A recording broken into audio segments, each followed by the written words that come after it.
आज की तेज दुनिया में हम कहीं ज्यादा नॉलेज से घिरे हैं। क्या ये एक ऐसा कारण है जहां इसकी कमी से पास्ट में लोग इतनी लंबी आयु या एक खुशहाल जिंदगी जीते थे, और आज इस एक्स्ट्रा इंफॉर्मेशनल ओवरलोड ने हमारी लाइफ पर कैसा इम्पैक्ट छोड़ा है? आज इसी टॉपिक को समझने की कोशिश करते हैं। सभी चीजें किसी एक व्यक्ति के लिए नहीं हो सकती, कभी भी नहीं हो सकती।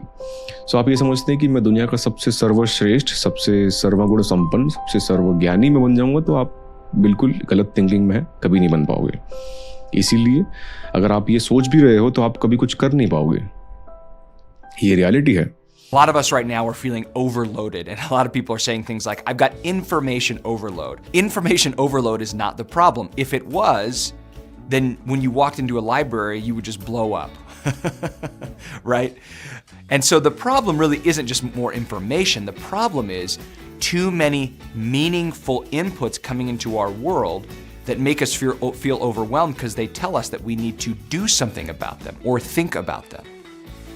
इंटरनेट, सोशल मीडिया और स्मार्टफोन के जरिए हम लगभग किसी भी इंफॉर्मेशन तक कुछ सेकंड्स में पहुंच सकते हैं। हालांकि हमारे फिंगर्स पर इतनी नॉलेज होने से हमारे मेंटल हेल्थ पर एक नेगेटिव असर पड़ता जा रहा है, लेकिन इनके सॉल्यूशंस को समझना भी इम्पोर्टेंट है। आज इंटरनेट से नॉलेज हासिल करना बहुत ईजी है, जो सच में इंटरनेट के लिए सराहने वाली बात है। लेकिन आज इसकी वजह से हमारी सोसाइटीज में कुछ माइंडसेट्स ऐसे भी बन गए हैं जहाँ लोगों को कुछ या थोड़ा ना पता होने की वजह से छोटा समझा जाता है। लेकिन हमारी सोसाइटी में कुछ माइंडसेट्स ऐसे भी हैं जो इन डिबेट्स का पार्ट नहीं बनने के लिए सिर्फ अपने मतलब का ही नॉलेज रखते हैं। लेकिन फिर भी इस इजी एक्सेसिबल नॉलेज वर्ल्ड में कई लोग बहुत पुअर क्वालिटी नॉलेज या कंटेंट कंज्यूम कर रहे हैं, जिसकी वजह है कि आज भी लोगों को ये नहीं पता चल पाया है कि उनको किस क्वालिटी का नॉलेज या कंटेंट कंज्यूम करना चाहिए। हमारा सफर बोलने वाली या बोलकर दी जाने वाली खबरों से अब डिजिटल एक्सप्लोजन तक आ गया है, जिसमें हमने कई सारे चेंजेस देखे हैं। सेंचुरीज से इंफॉर्मेशन साझा करने, उसका इस्तेमाल करने और उसका इस्तेमाल करने के मेथड्स ने हमारे बात करने के तरीकों में चेंजेस ला दिए हैं, जहां हमारी लाइफ को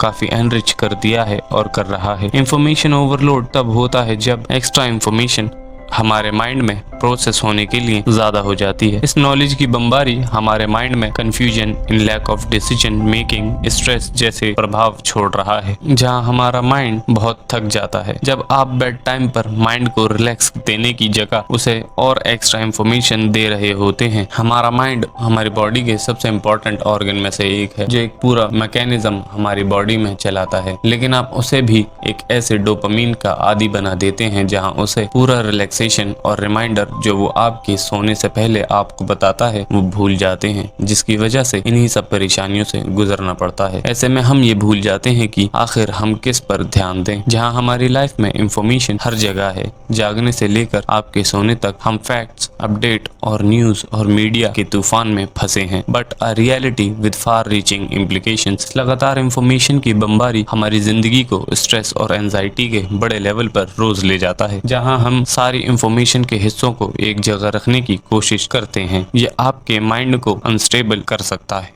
ऐसे में आप अपनी इंपॉर्टेंट इंफॉर्मेशन के नोट्स बना सकते हैं, लेकिन आज मेंटल अनस्टेबिलिटी इतनी बढ़ गई है कि ऐसा करना भी एक चैलेंज लगने लगता है। लेकिन आप अपने मोबाइल में ऐसा कर सकते हैं, जहां उसके नोटपैड और रिकॉर्डिंग फीचर्स की हेल्प ले सकते हैं और माइंड को थोड़ा स्टेबल और रिलैक्स कर सकते हैं। लोग अक्सर इसमें लॉस्ट फील करने लगते हैं, बल्कि अभी आप यही समझने की कोशिश कर रहे हैं कि आखिर ये हमारे क्या मायने रखता है। इंफॉर्मेशन ओवरलोड आपके माइंड पर एक कॉन्स्टेंट नॉइस क्रिएट करके रखता है, जिससे स्ट्रेस और सोशल स्ट्रेस कॉन्स्टेंटली बढ़ता चला जाता है, जिससे हमारी एक इमोशनल वेलबींग पर्सनैलिटी भी इफेक्ट हो जाती है, जिसके कारण मूड स्विंग्स, चिड़चिड़ापन और डिप्रेशन जैसी कई मानसिक परेशानियां हो सकती हैं। इंफॉर्मेशन में बने रहने की डिजायर और डिजिटल वर्ल्ड से लगातार कनेक्टेड रहना हमारी स्लीपिंग क्वालिटी और ड्यूरेशन को खतरे में डालता है। स्क्रीन के साथ कॉन्स्टेंट कनेक्शन और उसके साथ आने वाली नीली रोशनी हमारी नेचुरल स्लीप रिदम को बिगाड़ देता है, जहां आप खुद सोचकर पता लगा सकते हैं कि आपकी सोने की और जागने की साइकिल कैसी है। इसी वजह से हम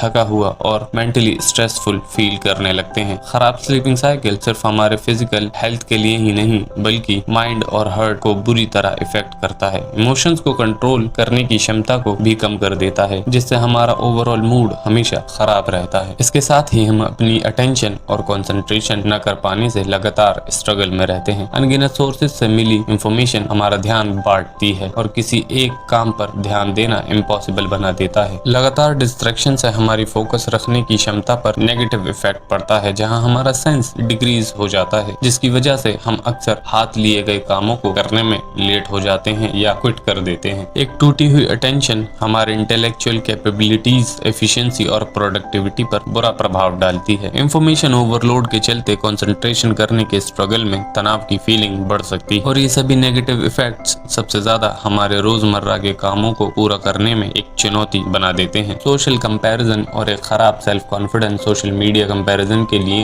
एक ब्रीडिंग हब है, जो सेल्फ कॉन्फिडेंस के साथ टॉपिक्स को जन्म देता है। दूसरों की लगातार हाईलाइट रील्स के कांटेक्ट में बने रहने से किसी भी चीज की कमी और कम सेल्फ वर्थ की फीलिंग्स बना देता है, जिसकी वजह से आप डिससैटिस्फैक्शन फीलिंग्स में ही रहने लगते हैं और अपने आसपास के लोगों को दोषी मानने लगते हैं। आपके बिहेवियर के साथ एक रिलेशनशिप और ओवरऑल जिंदगी देखने के नजरिए नेगेटिवली भी चेंज हो सकते हैं। इसे रोकना नेक्स्ट टू इम्पॉसिबल तो माना जाता है, लेकिन आप एक गुड क्वालिटी कंटेंट एक टाइम लिमिट के साथ कंज्यूम करना शुरू करें तो आप इसे सुधार सकते हैं। रेगुलरली या थोड़े वक्त के लिए डिजिटल वर्ल्ड से अलग रहना हमें प्रेजेंट टाइम में जीने के लिए परमिशन देता है, जिससे मेंटल क्लियरिटी और स्ट्रेस लेवल कम होता है। एक डिजिटल डिटॉक्स हमारे मेंटल पैलेट को साफ करने के रूप में काम करता है, जो हमें अपने एनवायरनमेंट और आसपास के लोगों के साथ फिर से जुड़ने का मौका देता है, जिससे आप काफी फ्रेश फील करना भी शुरू कर देते हैं। माइंडफुल इंटरेक्शन रोज टेक्नोलॉजी के साथ होना क्रिटिकल साबित हो सकता है, लेकिन आज आप इसे चाहकर भी कम नहीं कर सकते। लेकिन डिजिटल डिटॉक्स के साथ आप अपनी स्क्रीन टाइम को लिमिटेड कर सकते हैं। आपके फोन या स्क्रीन पर बिताए जाने वाले टाइम को लिमिटेड करने के कई तरीके हैं। खाने के समय या बेड पर जाने से पहले फोन दूसरे कमरे में रख देना, अपने फोन की सेटिंग्स में एप्स पर टाइम लिमिट लगा देना जिन्हें आप सबसे ज्यादा यूज करते हैं। हर एक वीक या मंथ में ऐसा दिन डिसाइड करें जब आप अपने फोन का इस्तेमाल ना करें। सोने से पहले पढ़ने के लिए एक सेट टाइम पर टीवी बंद कर देना या अपने टीवी में देखे जाने वाले कंटेंट को एक हेल्दी कंटेंट में चेंज कर देना। इससे आपको काफी मेंटल पीस फील होगा। दोस्तों, आज की वीडियो में जाना कि हम कितने हैवी इंफॉर्मेशन ओवरलोड में